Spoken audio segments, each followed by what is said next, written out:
en la edición central de Mañanas Blue. Este fin de semana se conoció una historia a través de las redes sociales que, pues como muchas cosas, se volvió viral. Pero se volvió viral porque narra lo que sucede con los residentes médicos, con los residentes Ana Cristina de cirugía, después de que se conociera la historia de una mujer que decidió quitarse la vida por cuenta de las presiones a las que son sometidas aquellos que están estudiando medicina en Colombia, y presiones que al parecer eran conocidas desde hace años y no se había hecho absolutamente nada al respecto. Así es, Camila. Esta es la historia de la doctora Catalina Gutiérrez. La doctora Catalina, ella pues era residente de cirugía en la Universidad Javeriana de Bogotá, y ella pues decidió terminar con su vida. Ella dejó una nota en que dice: a todos los residentes, gracias. Es una nota muy breve de cada uno de ellos. Me llevo muchas enseñanzas, siempre los llevaré en mi corazón. Ustedes pueden ánimo. Eso deja muchas preguntas, Camila, sobre la forma en que durante muchos años se ha llevado las residencias de distintas especialidades. Hay algunas especialidades que son, digamos, muchísimo más duras, pero pues es vox populi entre el gremio de los médicos de lo duro y el maltrato que hay a veces en las residencias de distintas especialidades. Y usted habla de años, y efectivamente, ¿cómo se refiere a años, Ana Cristina? Es que estamos en la línea con Diana Villabona, quien es médica egresada de la Universidad Javeriana y fue residente de cirugía, óigame usted, hace 15 años. Y realmente cuenta una experiencia muy similar a la que hemos venido conociendo en estos días por cuenta de la triste y lamentable noticia del fallecimiento de la doctora Gutiérrez. Así que, doctora Diana Villabona, mil gracias por aceptar esta comunicación con nosotros aquí en Blue Radio, en donde pues queremos empezar a conocer un poco más en detalle qué es lo que viven los médicos residentes, los residentes de cirugía, que claramente estalla con esta noticia lamentable de un suicidio, pero que es algo que venía sucediendo desde hace muchísimo tiempo y nadie hacía nada al respecto. Bienvenida a Blue Radio. Gracias, Camila. Mi historia es la siguiente. Yo entré como residente de cirugía general en la Universidad Javeriana hace aproximadamente 16 años, creo que en el 2008, antes de que el doctor Jaramillo creo que pasara por esta universidad. Yo antes de entrar, pues duré 5 años presentándome a esta universidad, porque pasar, como decía el doctor Jaramillo, es muy difícil. Son 4 cupos y se presentan aproximadamente 200 personas. Inclusive yo pasé también a la Universidad Fuchs de Bogotá también, obteniendo el mejor examen, pero dada que la entrevista era al mismo tiempo, entonces decidí solamente presentar la entrevista a la Universidad Javeriana, porque yo soy egresada de la Universidad Javeriana como médica general.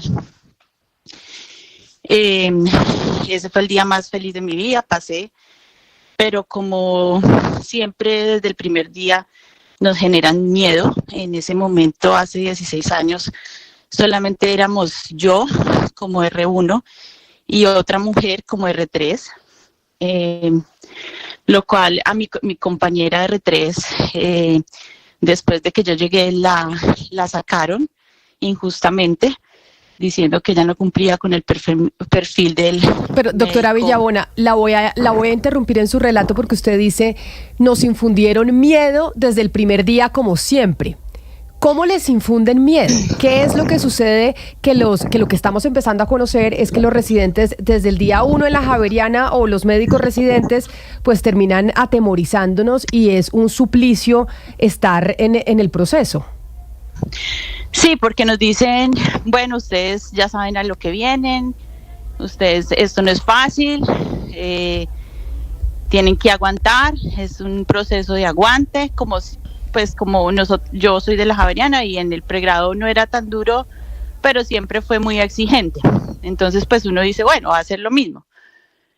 Es como un proceso de aguante, ¿me entiendes? Del que se soportan las cosas porque tiene que ser duro, ¿cierto? Porque tiene que ser fuerte para poder llegar a ser cirujano. Se supone que eso es lo que ellos dicen.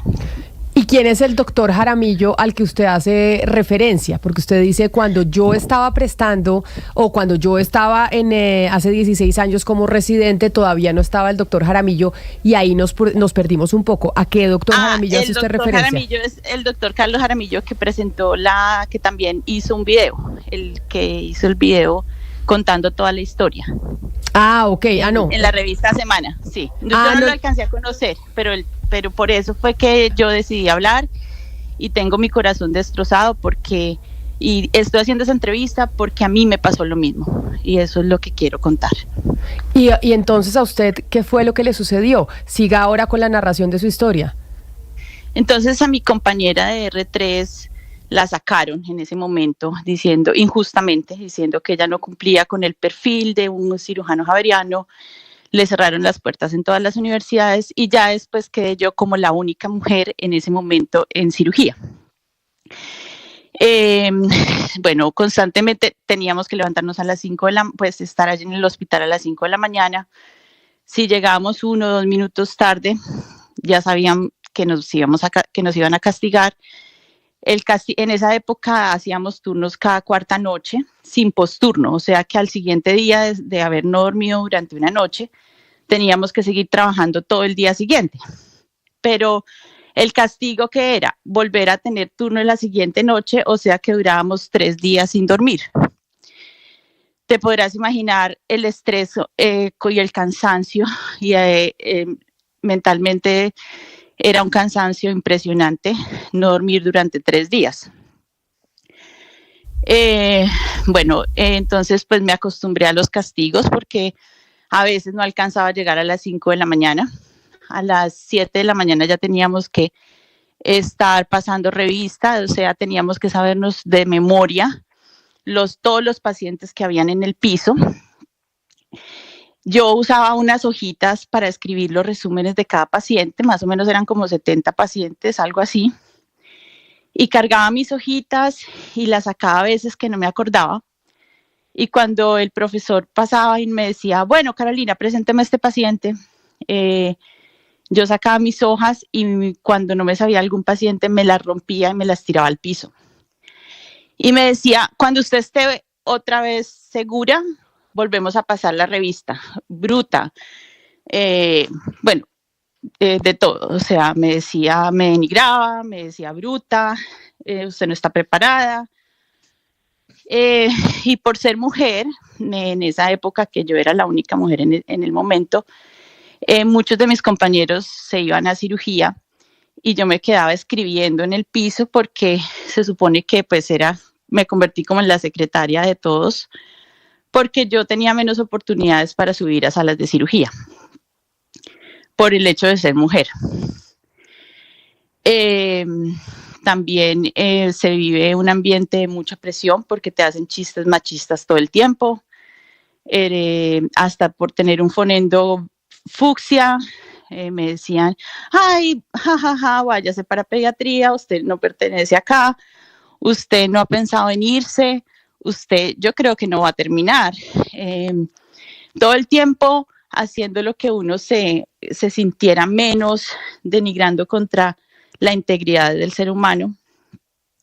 Todo el tiempo con una presión en tus hombros. Yo en mis descansos me metía al baño de la universidad y vomitaba. O sea, empecé a vomitar todos los días y yo me encerraba a llorar, pero cuidándome de que nadie me viera. Porque si te veían, obviamente se empezaban a burlar de ti y te decían, ay, pobrecita la niña, qué pesar. Y así, un día en un turno de noche que tuve, estando en el turno, me llamó el profesor de turno y me dijo, oiga, suba al cuarto. Pues tú sabes para hacer qué cosas. Y yo le dije, pues doctor, yo no voy a subir. Yo estoy de turno y no voy a subir y a mí no me corresponde ir a su cuarto. Pues obviamente después hubieron represalias, obviamente lo trataban a uno peor, le hacían preguntas en las revistas, las preguntas obviamente eran más fuertes para uno cuando ustedes denunciaban este tipo de cosas o no se denunciaba, Es decir, cuando ustedes lo denunciaban, ¿cuál era la respuesta? ¿Cuál era la respuesta de las autoridades de la universidad en su momento o de la clínica? ¿O no había posibilidad de denunciar porque quienes ejercían el maltrato eran principalmente pues las autoridades del centro educativo? Sí, muchos teníamos miedo de denunciar porque obviamente si sabían que nosotros habíamos denunciado nos iban a tratar peor. O sea, sabíamos que nuestros días siguientes iban a ser peor de la pesadilla de lo que ya vivíamos, ¿me entiendes? Entonces por eso todo el mundo se quedaba callado, básicamente. Tal vez alguna vez Sí.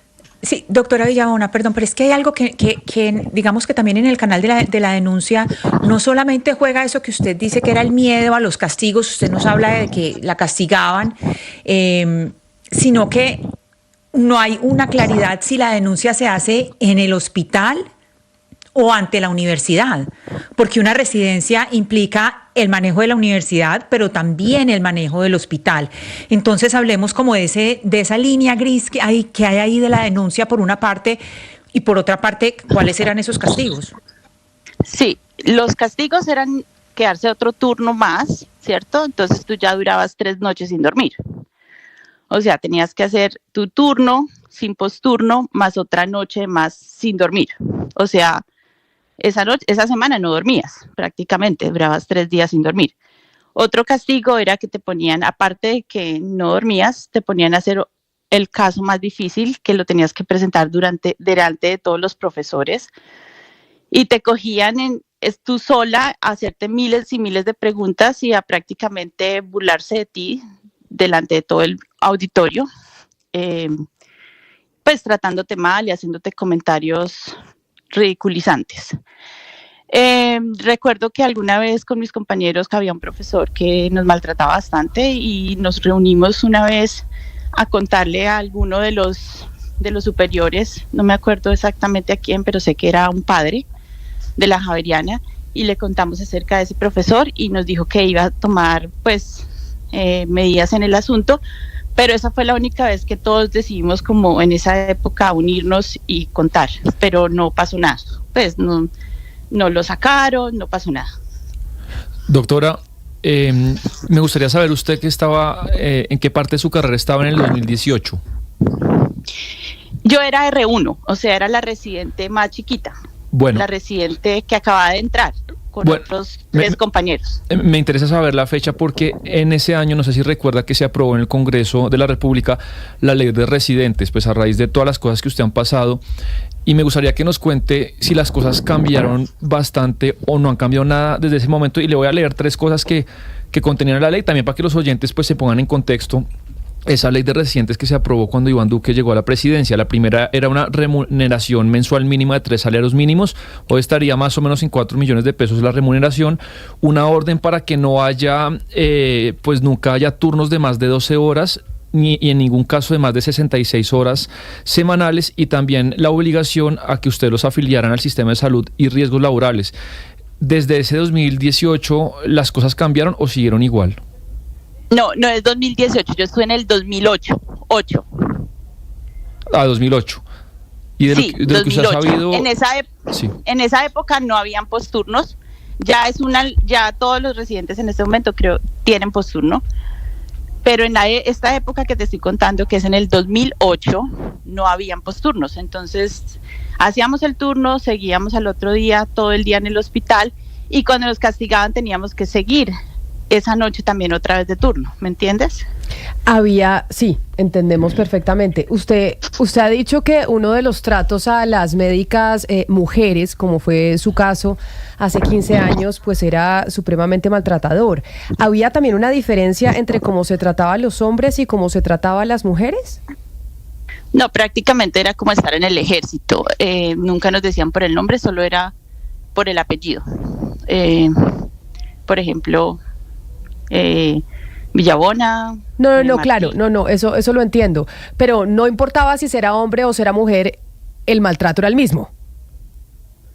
Obviamente a mí, que era mujer, me maltrataban más en la parte de sus comentarios machistas, pero a ellos también, mis compañeros también sufrieron, a pesar de ser hombres, muchos maltratos. Sí, doctora Villabona, ante esa presión que se vive internamente, que ustedes los residentes constantemente están viviendo, la deserción es muy alta, me imagino. El doctor Jaramillo, por ejemplo, cuenta en su video que él tuvo que desertar, que él no resistió. ¿Qué tantos compañeros suyos conoció usted que desertaron, que decidieron no continuar, aunque tendrían la vocación, el deseo de servicio, pero realmente ante la presión es muy difícil? Sí, por lo general casi siempre habían dos o una persona que siempre cada año se retiraba. En mi caso, en el año mío fui yo, y creo que después de que yo salí, otra persona pidió, fue como un tiempo, decidió como aplazarlo. Yo prácticamente un día, después de todas esas cosas que sufrí, estaba en una cirugía con el profesor que siempre me tenía entre ojos, y estaba yo en la cirugía y empezó: Bruta, no sé qué, usted por qué hace esto, por qué no se retira de esto, porque usted no puede, usted es, bueno, y llegué como ese día estaba tan como ya herida, como rota, como me sentía tan mal que ese día me quité los guantes, me salí de la cirugía y salí corriendo. Y nunca más volví a entrar a la universidad. Me llamaron al otro día, me imagino que para que hiciera el turno, lo que sea, pero nunca volví a entrar, ni nunca quise volver a estar en la universidad, porque a pesar de que yo era egresada de la Javeriana y que la quise con muchos años, porque duré más o menos en pregrado 9 años de mi vida y la adoraba, y decidí tomar la Javeriana en vez de la FUCS, a pesar de que tenía el mejor examen de la FUCS, pero nunca más quise regresar, no quería. Inclusive fue mi estrés tan postraumático que tuve que irme del país, porque no quería estar aquí en Bogotá, en Colombia. Me fui para España por un tiempo para poder como olvidarme de todo lo que había vivido en la Javeriana. Pues es una de las tantas historias que empezamos a recibir después de que se conoció el fallecimiento de la doctora Gutiérrez, residente de la Universidad Javeriana. Doctora Diana Villabona, médica egresada de esa universidad y quien fue también residente de cirugía. Y mil gracias pues por contarnos su historia, porque así como la suya, pues son muchas más las que han salido a flote por cuenta de lo que se conoció este fin de semana de una residente de medicina y de cirugía de la universidad que se quitó la vida por cuenta del bullying, el maltrato y las presiones. Gracias por atendernos. No, doctor, Camila, muchas gracias a ustedes. La verdad, nunca me atreví a contar mi historia porque a veces me sentía muy avergonzada. Pero hoy tengo el corazón roto de ver lo que pasó, y lo hago en memoria de la doctora Gutiérrez, y para que ni una sola mujer más viva mi infierno y el que ella tuvo que pasar, hago esta entrevista. Doctora Villabona, muchas gracias. Y muy valiente que nos